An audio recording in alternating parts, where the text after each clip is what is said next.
ಶಿರಾ ತಾಲೂಕಿನ ಕಗ್ಗಲೂರು ಗ್ರಾಮದಲ್ಲಿ ಗುರುವಾರ ಶ್ರೀ ಕ್ಷೇತ್ರ ಧರ್ಮಸ್ಥಳ ಗ್ರಾಮಾಭಿವೃದ್ಧಿ ಯೋಜನೆ ವತಿಯಿಂದ ಮಹಿಳಾ ಜ್ಞಾನ ವಿಕಾಸ ಕಾರ್ಯಕ್ರಮದಡಿ ಸೃಜನಶೀಲ ಕೈತೋಟ ರಚನೆ ಕಾರ್ಯಕ್ರಮ ಉದ್ಘಾಟಿಸಿದ ಶ್ರೀ ಕ್ಷೇತ್ರ ಧರ್ಮಸ್ಥಳ ಗ್ರಾಮಾಭಿವೃದ್ಧಿ ಯೋಜನೆ ತಾಲೂಕು ಯೋಜನಾಧಿಕಾರಿ ಸದಾಶಿವಗೌಡ. ಕಾರ್ಯಕ್ರಮದ ಅಧ್ಯಕ್ಷತೆಯನ್ನು ನಾಗಮ್ಮ ವಹಿಸಿದರು. ಸಂಪನ್ಮೂಲ ವ್ಯಕ್ತಿ ಅಭಿಲೇಖ, ಜಿಲ್ಲಾ ನೋಡಲ್ ಅಧಿಕಾರಿ ಮೌನೇಶ್ವರಾಚಾರಿ, ತಾಲೂಕು ನೋಡಲ್ ಅಧಿಕಾರಿ ಸುರೇಶ್, ಮೇಲ್ವಿಚಾರಕ ವಿಜಯಕೃಷ್ಣ, ಸೇವಾ ಪ್ರತಿನಿಧಿ ನಾಗರಾಜು, ಮುಖ್ಯ ಶಿಕ್ಷಕಿ ನಾಗವೀಣಾ, ಮಹಿಳಾ ಜ್ಞಾನ ವಿಕಾಸ ಅಧಿಕಾರಿ ಮಮತಾ, ಹೊನ್ನೆನಹಳ್ಳಿ ವಿಎಲ್ಎ ಭುವನೇಶ್ವರಿ, ಹೇಮಾ, ತನುಜಾ ಸೇರಿದಂತೆ ಹಲವಾರು ಶ್ರೀ ಕ್ಷೇತ್ರ ಧರ್ಮಸ್ಥಳ ಗ್ರಾಮಾಭಿವೃದ್ಧಿ ಯೋಜನೆಯ ಸ್ವಸಹಾಯ ಸಂಘಗಳ ಮಹಿಳೆಯರು ಉಪಸ್ಥಿತರಿದ್ದರು.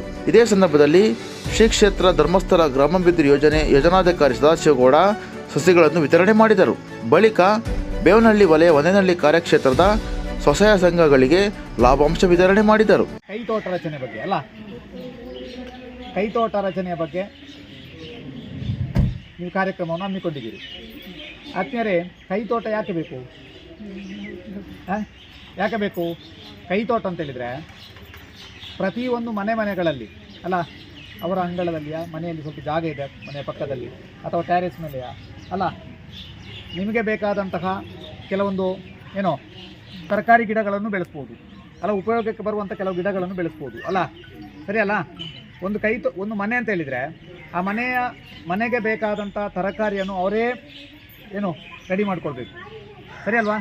ನಾವೀಗ ಎಲ್ಲ ಹೋಗಿ ತರಕಾರಿ ಅಂಗಡಿಯಿಂದ ಎಲ್ಲ ಪ್ರತಿಯೊಂದು ವಸ್ತುಗಳನ್ನು ನಾವು ಕ್ರಯಕ್ಕೆ ತಗೊಂಡು ತರ್ತೇವೆ, ಅಲ್ಲ. ನಮ್ಮ ಮನೆಯಿಂದ ಸ್ಟಾರ್ಟ್ ಮಾಡಬೇಕು ಅದನ್ನು. ಮನೆಗಳಲ್ಲಿ ನಮ್ಮ ಮನೆ ಎದುರುಗಡೆ ಅಂಗಳದಲ್ಲಿ ಜಾಗ ಇದ್ದರೆ ಬಹುಶಃ ನೀವು ಅದಕ್ಕೆ ಪಾಲಿಥೀನ್ ಬ್ಯಾಗ್ ಸಿಗ್ತದಲ್ಲ, ಅದರಲ್ಲಿ ಮಣ್ಣು ತುಂಬಿಸಿ, ಫಲವತ್ತಾದ ಮಣ್ಣು ತುಂಬಿಸಿ ಅದರಲ್ಲಿ ಗಿಡವನ್ನು ಬೆಳೆಸ್ಬೋದು. ಚಿಕ್ಕ ಮನೆ, ಅದ್ರ ಸುತ್ತ ಸ್ವಲ್ಪನೇ ಜಾಗ ಇರೋದು, ಅದರಲ್ಲಿ ಯಾವ ಥರ ನಾವು ಕೈತೋಟವನ್ನು ನಿರ್ಮಾಣ ಮಾಡ್ಕೊಳ್ಳೋದು ಅಂತ ಇರೋದು ಸ್ವಲ್ಪನೇ ಜಾಗ ಆದ್ರೂ ನಾವು ಮ್ಯಾನ್ ಹ್ಯಾಂಡ್ಲಿಂಗಲ್ಲಿ ಅಂದರೆ ನಾವೇ ಅದನ್ನು ಚಿಕ್ಕದಾಗಿ ಬಿಡಿಸಿ, ಅಂದರೆ ಸಲಿಕೆ ಇದು ಚಿಕ್ಕದಾಗಿ ಬರ್ತಾವಂಥ ಒಂದೊಂದು ಸಣ್ಣ ವೆಪನ್ನ ಬಳಸಿ ಮಾಡ್ಕೊಳ್ಳೋ ಅಂಥದ್ದು. ಅದಾಗಿಲ್ಲ ಅಂದರೆ, ಇಲ್ಲಪ್ಪ ನಮ್ಮ ಮನೆ ಹತ್ರ ಜಾಗನೇ ಇಲ್ಲ, ಸ್ವಲ್ಪನೇ ಜಾಗ ಇರೋದು, ಅದರಲ್ಲಿ ಏನು ಬೆಳ್ಕೊಳ್ಳೋದು, ಒಂದು ಗೇಟ್ ಹಾಕೊಂಡಿದ್ದೀವಿ, ಅದರಲ್ಲಿ ಏನು ಬೆಳೆಯೋಕ್ಕಾಗಲ್ಲ ಅಂದಾಗ ಈ ಗ್ರೋಯಿಂಗ್ ಬ್ಯಾಗ್ಸ್ ಅಂತ ಬರುತ್ತೆ. ಈ ಗ್ರೋಯಿಂಗ್ ಬ್ಯಾಗ್ಸಲ್ಲಿ ನಾವೇನು ಮಾಡ್ಬೋದು, ಮಣ್ಣನ್ನು, ಹದವಾಗಿರ್ತಕ್ಕಂಥ ಮಣ್ಣನ್ನು, ಅದ್ರ ಜೊತೆ ಕೊಟ್ಟಿಗೆ ಗೊಬ್ಬರ, ಗೊತ್ತಲ್ಲ ನಿಮಗೆಲ್ಲ ಕೊಟ್ಟಿಗೆ ಗೊಬ್ಬರ ಅಂದರೆ ಈಗ ಅತಿ ಹೆಚ್ಚಿನ ರಾಸಾಯನಿಕಗಳನ್ನು ಬಳಸಿ ಈಗ ಬೇಗನೆ ಬರಬೇಕು, ಗ್ರೋಯಿಂಗ್ ಬೇಗ ಬಂದರೆ ನಾವು ಬೇಗ ಮಾರ್ಕೆಟಿಗೆ ತಗೊಂಡು ಹೋಗ್ಬೋದು ಅಂತ ಹೇಳ್ಬಿಟ್ಟು ಮಾರ್ಕೆಟಿಗೆ ಬರುವಂಥ ತರಕಾರಿಗಳಿಗೆ ಕ್ರಿಮಿನಾಶಕಗಳನ್ನು, ಕ್ರಿಮಿಕೀಟಗಳನ್ನು ಹೋಗ್ಲಾಡಿಸೋದಕ್ಕೋಸ್ಕರ ಬಳಸೋದು, ಮತ್ತು ರಾಸಾಯನಿಕಗಳನ್ನು ಫಲವತ್ತತೆಯಾಗಿ ಈಗ ಇಷ್ಟಿಷ್ಟೇ ಸೀಡ್ ಬರುತ್ತೆ, ಕೊತ್ತಂಬರಿ ಸೊಪ್ಪು ಮತ್ತು ಮೆಂತ್ಯ ಸೊಪ್ಪು, ಗೊತ್ತಾ? ಅದನ್ನು ತಗೊಬೇಕಾದ್ರೆ ಜನಕ್ಕೆ ಏನು ಅನಿಸುತ್ತೆ, ಬಿಡಪ್ಪ 10 ರೂಪಾಯಿ ಕೊಡ್ತೀವಿ, ಇಷ್ಟಿರುತ್ತೆ, ಅದು ಸೊಪ್ಪು ಸಮೇತ ಇಷ್ಟಿಷ್ಟೇ ಇರುತ್ತೆ ಅನ್ನುವಾಗ ಪರ್ಚೇಸ್ ಮಾಡೋವಾಗ ಅವರಿಗೆ ನಿರಾಶಾದಾಯಕವಾಗಿರುತ್ತೆ.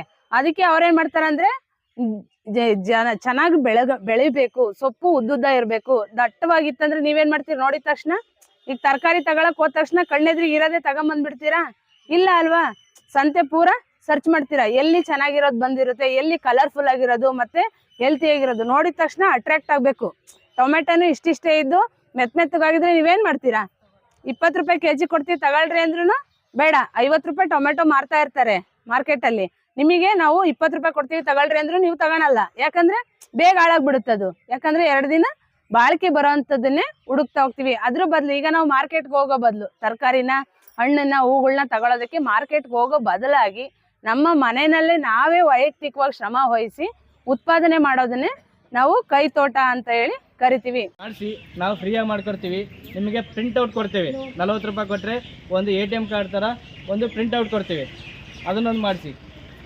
ಮತ್ತು ಅದೇ ರೀತಿಯಲ್ಲಿ ನ್ಯಾಷನಲ್ ಪೆನ್ಷನ್ ಸ್ಕೀಮ್ ಅಂತ ರಾಷ್ಟ್ರೀಯ ಪಿಂಚಣಿ ಯೋಜನೆ, ನೀವೆಲ್ಲ ಸುಕನ್ಯಾ ಸಮೃದ್ಧಿ ಮಕ್ಕಳಿಗೆಲ್ಲ ಮಾಡಿಸಿರ್ಬೋದು.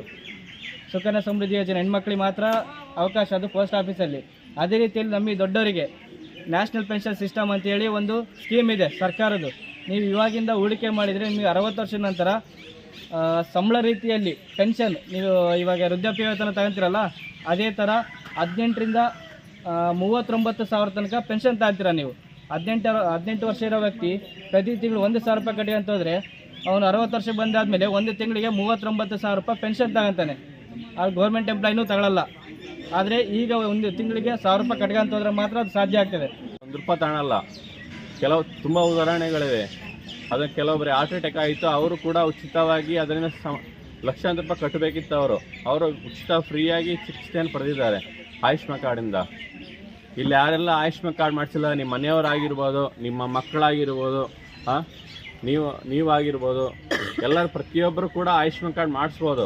70 ವರ್ಷ ಯಾರೆಲ್ಲ ಇದ್ದಾರಲ್ಲ, 70 ವರ್ಷ ಇರೋರಿಗೆಲ್ಲ ಆಯುಷ್ಮಾನ್ ಕಾರ್ಡ್ ಮಾಡ್ಬೋದು. ಯಾವಾಗಾದ್ರೂ ಕಾಯಿಲೆ ಬರ್ಬೋದು, ಏನಾದರೂ ಆರೋಗ್ಯ ಸಮಸ್ಯೆ ಬರ್ಬೋದು, ಹೇಳಕ್ಕೆ ಬರಲ್ಲ.